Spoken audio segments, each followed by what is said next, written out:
25 Strange Habits of the Ancient Romans. A day in the life of a Roman. Imagine waking up in ancient Rome. The streets outside your home are already alive. You hear merchants shouting, donkeys pulling carts, children running through narrow streets. The smell of bread fills the air. Somewhere nearby, a fountain is crowded with people collecting water.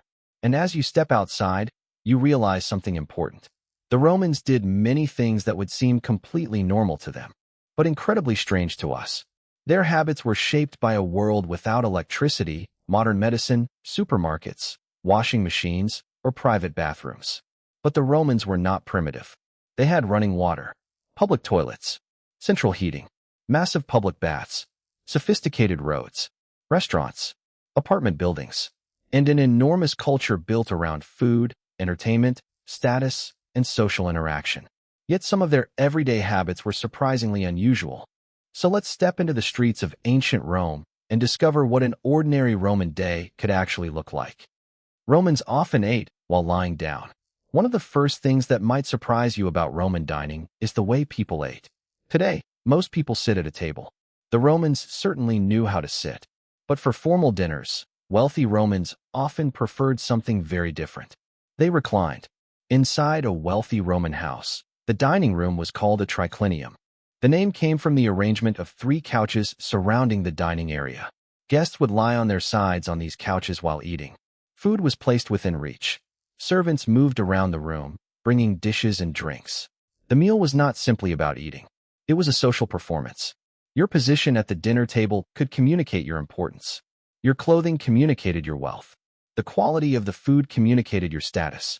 Even the number of guests could matter.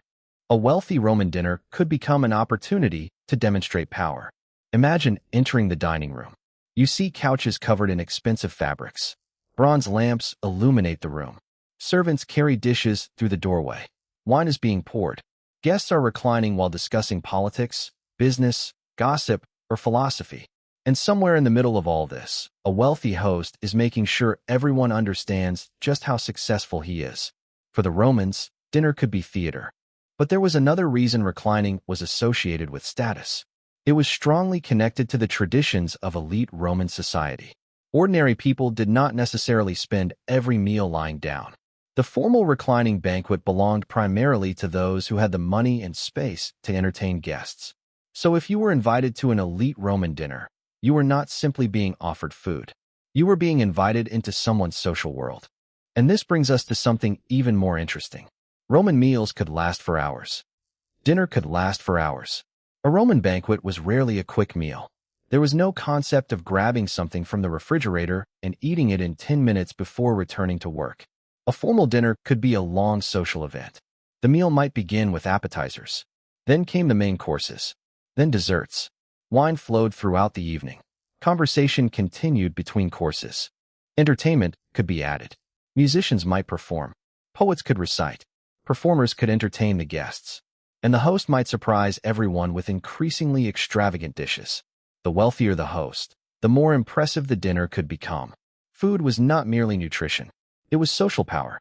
A host who served expensive or exotic ingredients was demonstrating that he could afford them. Peacock, exotic fish, imported spices, rare fruits, fine wines. The Roman elite had access to foods from across the empire. The Roman Empire connected enormous regions. Grain came from North Africa and Egypt. Wine came from Italy, Gaul, Spain, and other regions. Olive oil moved throughout the Mediterranean. Spices and luxury products arrived from distant lands. The dinner table, therefore, became a miniature representation of Roman power. The empire conquered territories. The territories produced goods. The goods moved toward wealthy consumers. And wealthy Romans displayed those goods at dinner. But there was something else that made Roman dining particularly strange. Romans sometimes ate reclining on their left side. This allowed the right hand to remain free for eating. There were no forks as we know them today. People commonly used their hands. Spoons existed, but the typical Roman meal was still very different from a modern dinner. And after eating, guests did not simply leave the table. The evening could continue. Wine, conversation, entertainment, politics, gossip. The Roman dinner was often less about food than about relationships. And that idea becomes even clearer when we look at another Roman obsession, the bath. Bathing was a social event. If you lived in ancient Rome, bathing was not simply something you did because you were dirty. It was part of everyday social life. The Romans built enormous public bath complexes throughout their cities. Some were so large that they resembled modern recreational centers. The baths could contain exercise areas, gardens, libraries, shops, fountains, changing rooms, hot rooms, warm rooms, and cold pools. And of course, there were the famous bathing chambers. A Roman might enter the baths in the afternoon after work. He would meet friends, talk about politics, discuss business, exchange gossip, exercise, relax, and eventually wash. The bathhouse was one of the great social institutions of Roman life. It was also remarkably affordable for ordinary people. Some bath complexes were enormous public projects financed by emperors or wealthy citizens. Why would Roman emperors spend so much money building baths? Because public buildings created popularity. An emperor who provided food, entertainment, water, and baths could present himself as a generous ruler. The baths, therefore, had a political dimension. But for ordinary Romans, they were simply part of life. Imagine walking into a massive Roman bath. You first enter the changing area. You remove your clothing. Then perhaps you exercise. Afterward, you move through rooms of different temperatures. The frigidarium contained cold water. The tepidarium was warm. The caldarium was hot. The Romans had developed sophisticated heating systems. Some floors were raised above hollow spaces. Hot air from furnaces moved underneath the floor and through the walls. This system, known as a hypocaust, allowed Romans to heat enormous buildings. For people living in crowded apartment blocks, the bathhouse could offer something their own homes could not: space, warmth, cleanliness, and social interaction. But there was a strange side to Roman bathing. Romans did not usually scrub themselves with modern soap. Instead, they often covered their bodies with oil. Then they used a curved metal instrument called a strigil to scrape oil, sweat, and dirt from their skin. Imagine finishing a workout, covering yourself in oil, and then scraping the mixture off your body with a metal tool. To a modern person, that sounds bizarre. To a Roman, it was normal. And the strigil was not merely a cleaning instrument. It was part of Roman bathing culture. The bathhouse was a place where the body was maintained, displayed, and discussed. But if you think the Roman obsession with public facilities ends there, wait until you see their toilets. Romans used public toilets together. Ancient Rome had public toilets, and they could be surprisingly sophisticated. Large cities needed sanitation systems. Rome's population was enormous. Tens or hundreds of thousands of people lived within the urban area. Many lived in apartment buildings. Private toilets were not available to everyone, so public facilities became important. A typical Roman public toilet could contain a row of seats arranged along the walls. There was no privacy in the modern sense. People sat next to one another. They talked. They conducted business. They exchanged gossip. In other words, the Roman toilet could also be a social space. Underneath the seats was a drainage channel carrying waste away. Another channel could carry fresh water through the facility. Romans also used communal sponges attached to sticks for cleaning. This is one of the details that often shocks modern audiences. The Romans had a very different concept of privacy and sanitation. They understood that water could carry waste away. They built sewers. They developed drainage systems. The famous Cloaca Maxima became one of the most important pieces of infrastructure in Rome. But Roman sanitation was not perfect. The city's enormous population created enormous amounts of waste. Not every building had access to sophisticated plumbing. Apartment residents could use chamber pots. Waste might be dumped into streets or collected in other ways. The famous image of Roman streets being perfectly clean and technologically advanced is misleading. Rome was impressive, but it was also crowded, noisy, dirty, and sometimes dangerous. And perhaps the strangest part is that Romans did not necessarily consider public bodily functions as something that had to be completely hidden. The boundaries between private and public life were different. People bathed together. They ate together. They used toilets together. They exercised together. They watched entertainment together. Roman society was intensely social. Your reputation depended heavily on other people. And that leads to another important habit. Romans could spend hours talking about status. To understand Roman society, you need to understand one word: status. Roman society was deeply hierarchical. Not everyone was equal.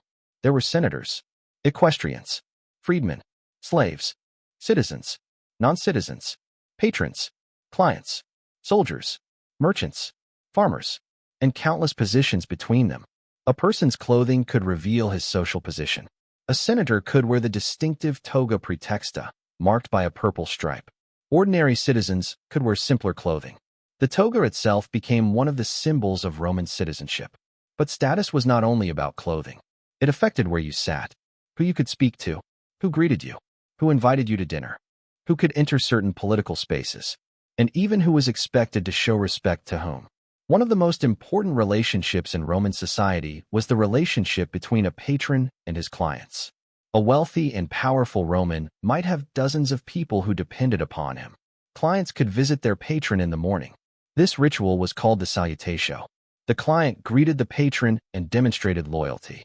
In return, the patron could provide assistance, money, legal support, protection, connections, food, employment. The relationship was based on mutual obligation, but it was not equal. The patron had greater social power. The client demonstrated loyalty, and this could become a daily ritual. Imagine waking before sunrise. You put on your clothes. You walk through the streets. You arrive at the house of a powerful Roman. Outside, dozens of other people are waiting. You enter. You greet your patron. He knows who you are. Perhaps he gives you food or money. Then you leave. The next day, you do it again. For many Romans, social relationships were almost a form of currency. Connections could be more valuable than money. A powerful friend could help you find work. A patron could defend you in court. A politician could help your family. And loyalty could create opportunities. The Roman world was therefore built around networks. Family, friends, clients, patrons, business partners, political allies, enemies. Everyone knew that reputation mattered, and losing status could be dangerous. For a Roman aristocrat, humiliation was not simply embarrassing. It could damage his political career. It could destroy alliances. It could affect his family's future. That is why Roman daily life was full of rituals designed to demonstrate respect and hierarchy. From the way people dressed, to the way they ate, to the places they sat or day, to the people they greeted. Roman society constantly reminded everyone where they stood. And this is only the beginning. Because the Romans had much stranger habits when it came to food, hygiene, beauty, entertainment, religion, and even their beliefs about the supernatural.